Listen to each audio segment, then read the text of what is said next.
आज मैं शास्त्री द्वितीय खंड हिंदी पाठ्य पुस्तक पथिक से तृतीय सर्ग के पद संख्या 55 से पाठ प्रारंभ करना है।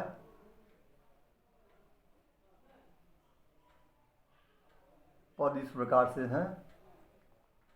आंदोलित अनेक लहरों से भ्रमित न एक सहारा, पा सकती स्वदेश की नौका नहीं अभीष्ट किनारा। सोचनीय यह दशा देखकर निश्चित तत्पर मन से उद्धत हुआ देश सेवा में पथिक अपूर्व लगन से। इसमें देश की उन विभिन्न शक्तियों की एक मोटी रूपरेखा चित्रित की गई है जो कि गांधी जी के आगमन से पूर्व भारतीय राजनीतिक में कार्य कर रही थी।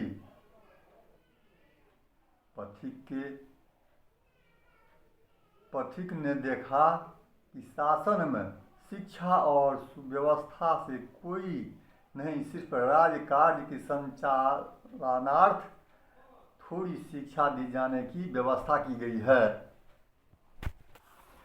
वह भी इस प्रकार की प्रजा नितांत चरित्रहीन हो जाए,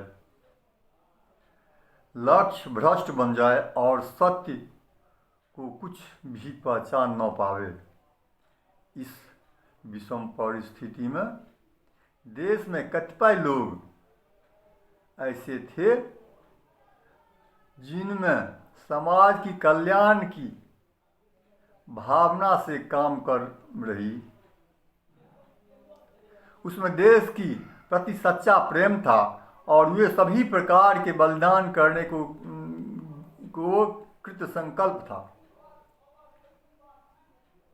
ऐसे लोग मुट्ठी भर थे। दूसरे लोग ऐसे भी हैं जो स्वार्थ के चलते देश प्रेम की लंबी बातें करते हैं और उन्हें धन और प्रतिष्ठा अर्जन करने के निमित्त देश प्रेम का व्यापार करना शुरू कर दिया है। तीसरे प्रकार के ये लोग हैं जो सिर्फ वाह वाह करते हैं और हुल्लड़ कर हुड़दुम मचाते हैं। पथिक ने पाया कि स्वदेश की जीर्ण शीर्ण नौका इन परस्पर विरोधी लहरों के मझधार में ही ऊब चूब कर रही है। यदि किसी के प्रयत्न से किनारे की ओर एक हाथ सरकती है तो दूसरी लहर उसे पुनः मझधार में दो गोते खिलवा देती है। शासक इस नृत्य का सूत्रधार बन गया है। वह प्रतिभागियों को खरीद कर एक ऐसी दिशा में उन्मुख कर देता है कि उसे देश की चिंता कहीं नहीं सताए, केवल स्वार्थ की ही विजय है। देश की ऐसी शोचनीय दशा को देखकर पथिक ने देश सेवा के एकांत उद्देश्य से ही कुछ कार्य करने को अपनी कमर कस ली। उस देश की दीनहीन जनता को भी तरह परिधान धारण कर लिया और जनता की तरह मिट्टी पर सोना शुरू किया। निराहार होकर सेवा के लिए तुल पड़ा। इस तरह की यद्यपि उस समय संसार में सबसे बढ़कर मूल्यवान जीवन उसका था, फिर भी वह समस्त देश में सबसे अधिक निर्धन था। वह छोटे छोटे व्यक्तियों को भी बड़ी से बड़ी सेवा करने का सदैव उद्यत रहता था और अपने शारीरिक सुख का तनिक भी ध्यान नहीं करता था। अगले पंक्ति इस प्रकार से हैं। दीनों की कर याद ताजा, उसने शारीरिक सुख को समझा कभी नहीं, यह दुख है किसी भांति के दुख को। मोटा वस्त्र सहर्ष पहनता, सदा भूमि पर सोता, निरा हार रह कर प्रायः जीव न कर्मच्युत होता। कहते हैं कि मैंने याद करके, दोनों की याद कर छोड़ा, ताजा मैंने छोड़ा, उसने शारीरिक सुख को, उसने सारे सुख को छोड़ दिया। समझा कभी नहीं यह दुख है, और किसी प्रकार के दुख को, और किसी प्रकार को दुख को वह समझते भी नहीं थे। जिस तरह से समाज में गरीब किसान व्यक्ति जीवन व्यतीत कर रहे हैं, उसी प्रकार वह भी सदा मोटा वस्त्र पहन करके और भूमि पर सोता है, और निराहार, भूखे बिना आहार के रहकर भी वह कर्मच्युत न होता। मना निराहार रहकर वह क्या करते हैं, अपने कर्म से, जिस कर्म के लिए वह जग में आए हैं, उस कर्म को वह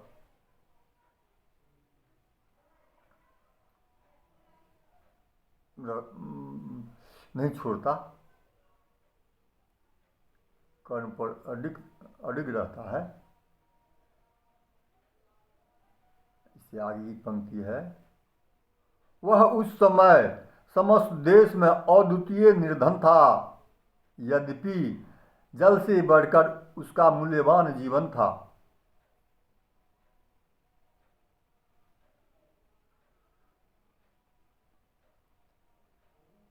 यहाँ उसे किसी से घृणा न थी, वह दोषी था न किसी का, प्रेम मूर्ति आनंद रूप का भूषण था पृथ्वी का। कहते हैं कि उस समय समस्त देश में अद्वितीय निर्धन था, माने बेजोड़ प्रधान, जिसका दूसरा कोई न हो, जिस तरह दूसरा कोई न हो, इस तरह से वह क्या था, तो निर्धन था, अद्वितीय निर्धन था। यद्यपि जग से बढ़कर उसका मूल्यवान जीवन था, उसे जग संसार से में से बढ़कर के क्या था, उसका मूल्यवान जीवन था। उसे किसी से घृणा न थी, वह दोषी था न किसी का। कहते हैं वो किसी से घृणा और द्वेष नहीं था। प्रेम मूर्ति आनंद रूप का वह क्या था, तो भूषण था पृथ्वी का, भूषण, शोभा बढ़ाने वाली वस्तु, मन अलंकार, गहना जिसको कहते हैं, वह जो प्रेम मूर्ति क्या था, तो भूषण था पृथ्वी का, आनंद रूप और भूषण पृथ्वी का था, शोभा दे रहा था। आगे की पंक्ति है। लघु से लघु मनुष्य का भी वह सेवक कहलाता था, आते ही उसके समीप सब कष्ट बिसर जाता था। सेवा करने को समाज को जो अवसर वह पाता, आलस बस उसको क्षण भर भी निष्फल था न गमाता। कहते हैं कि लघु से लघु मनुष्य का भी वह सेवक कहलाता था। लघु से लघु का मतलब गरीब से गरीब व्यक्ति का जो था वह सेवक कहलाता था। और आते ही समीप वह सब, और जो गरीब उसके सामने आता था वो सब कष्ट को भूल जाता था। और सेवा करने की समाज की जो अवसर पाता था, और सेवा करने की जो है सो समाज की जो अवसर आता वह क्या करता था, तो आलस्य बस उसको जो है क्षण भर में निष्फल न गमाता, क्षण भर में वह काम कर देता था।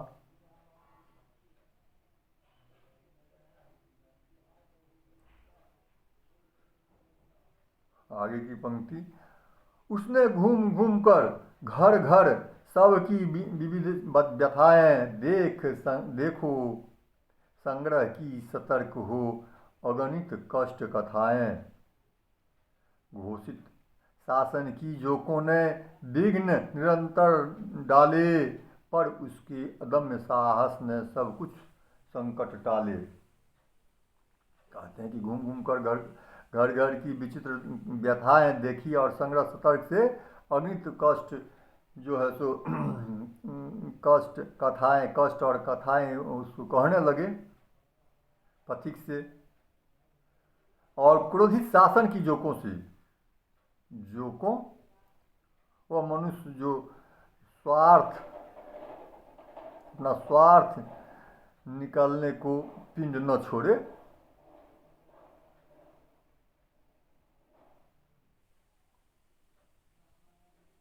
वह जो है सो निरंतर क्या है, विघ्न निरंतर डाले।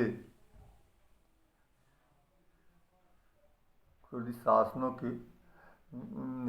के द्वारा वह निरंतर विघ्न डालते रहते थे, पर उस अदम्य साहस ने सब कुछ संकट डाले। किंतु यह सब जो अदम्य साहस था उसको कभी सब कुछ को, मतलब दुख संकट को सब टालते गया, टालते टालते जो है तो अपना कर्म पर वह जो सो है क्या है, अडिग रहा,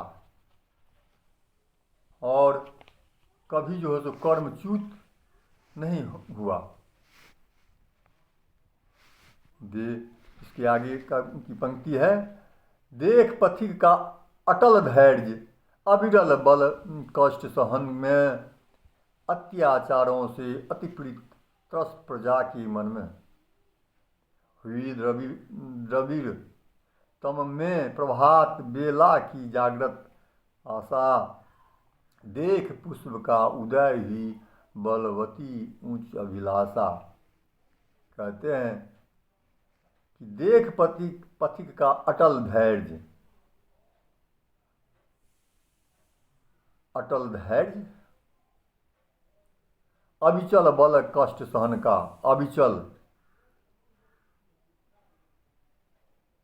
और अचल अस्थिर, अटल बल कष्ट मन कष्ट सहने का जो है सो पति का अटल धैर्य देखा गया। अत्याचारों से अति पीड़ित त्रस्त प्रजा के मन में, और अत्याचारों से अति पीड़ित त्रस्त प्रजा के मन में हुई द्रवितम में प्रभात, द्रवितम तम में प्रभात बेलासी जागृत आशा। और बेलासी क्या हुआ, मतलब आशा की किरण जागृत हुआ, देख पुण्य का उदय हुई बलवती उच्च अभिलाषा।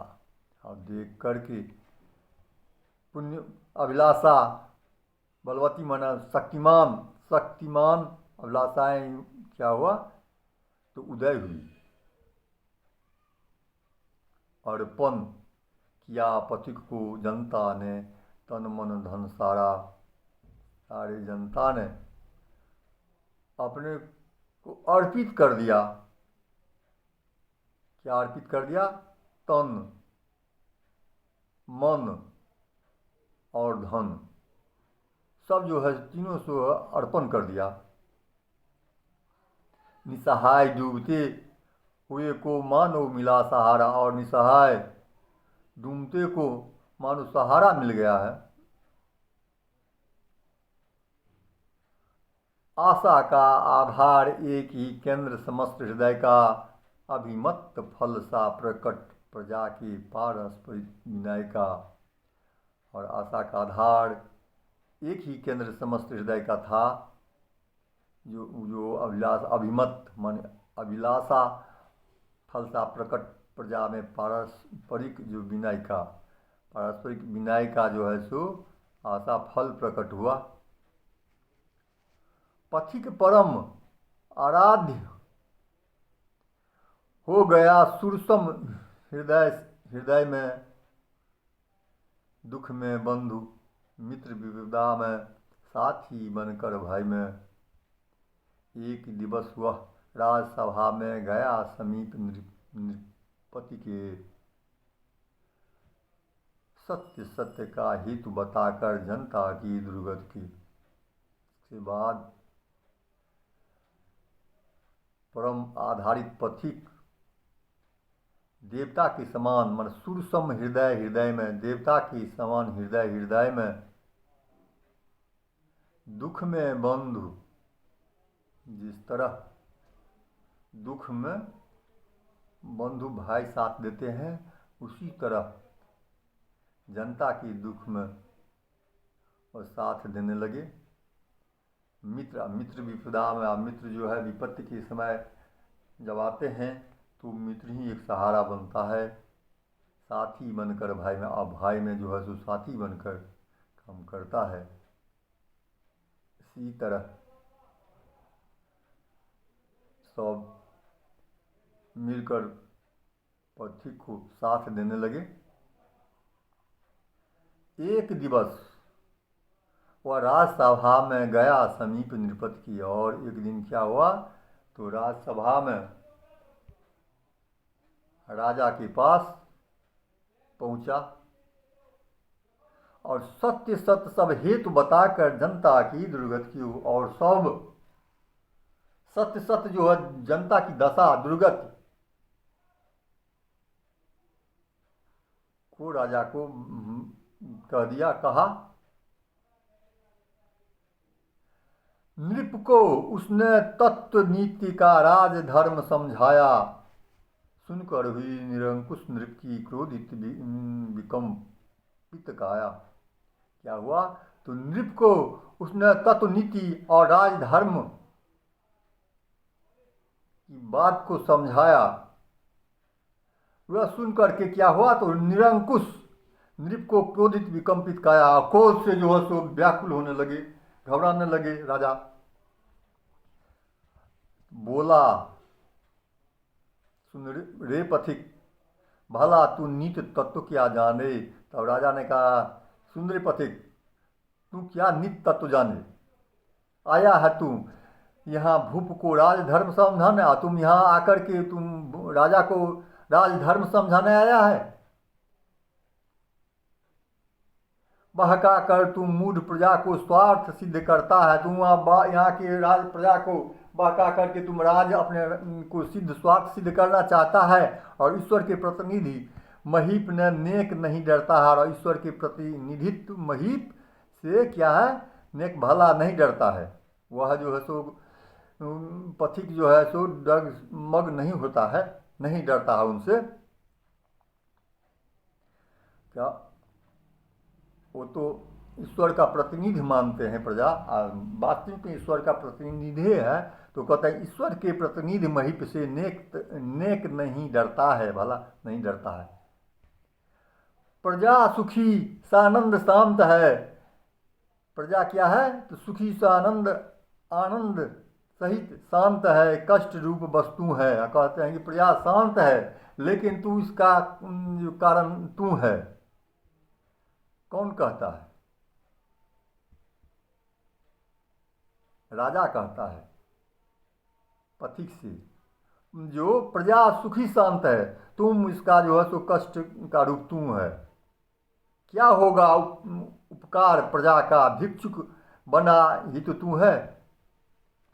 तू तो अपने स्वयं भिक्षुक हो, तो तुम का इसको क्या मदद करोगे।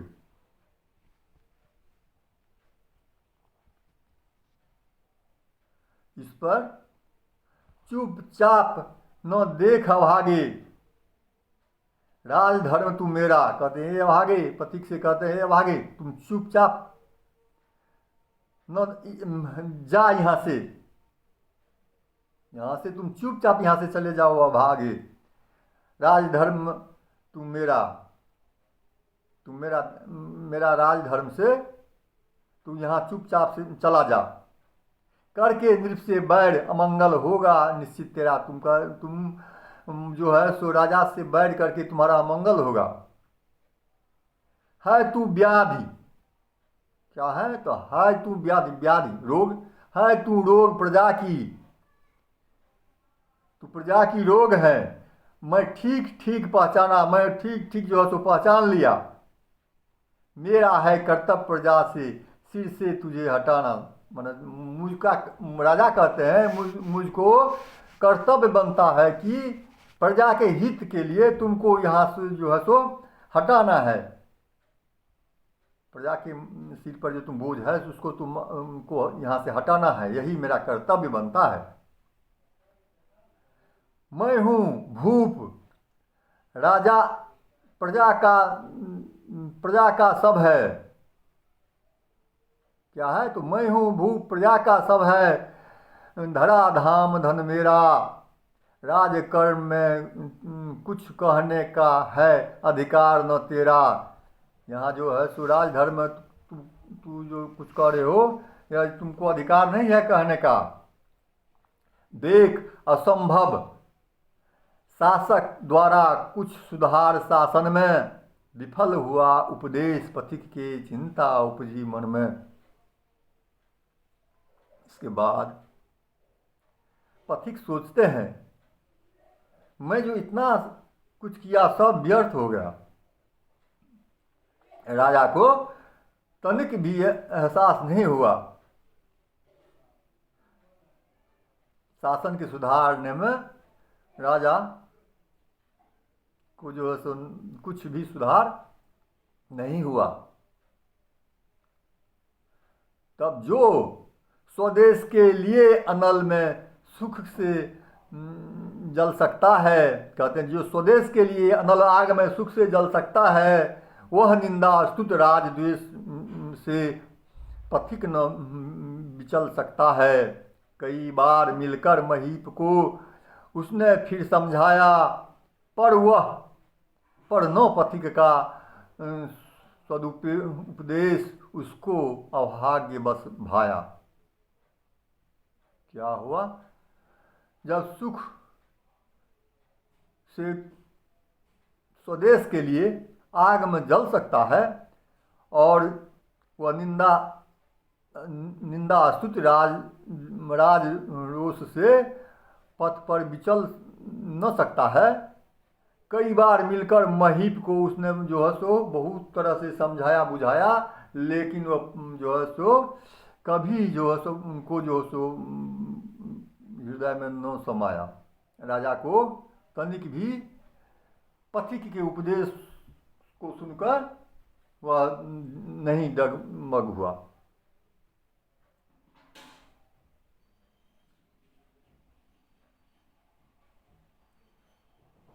नहीं मिटा जब कष्ट प्रजा का, सब प्रयत्न कर हारा। इसके बाद अगले पद है, नहीं मिटा जब कष्ट प्रजा का, सब प्रयत्न कर हारा। तब उसने निज इष्ट सिद्धि का अंतिम लिया सहारा।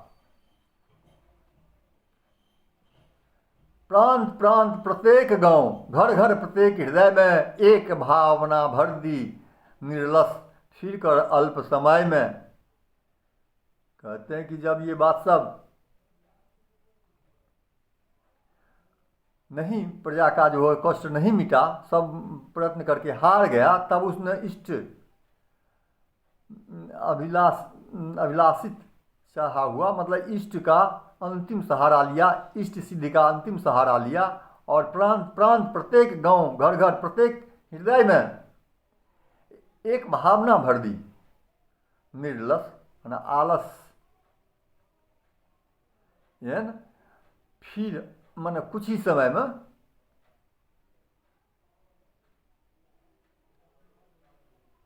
उसने कहा, सुनो हो मेरे प्यारे देश निवासी, छाई है जो आज तुम्हारे घर में घोर उदासी। तुम मनुष्य हो भी पशु से बदतर बढ़कर दुख पाते हो, दीन दीन धन से हीन, चरित्र से दीन हुए जाते हो।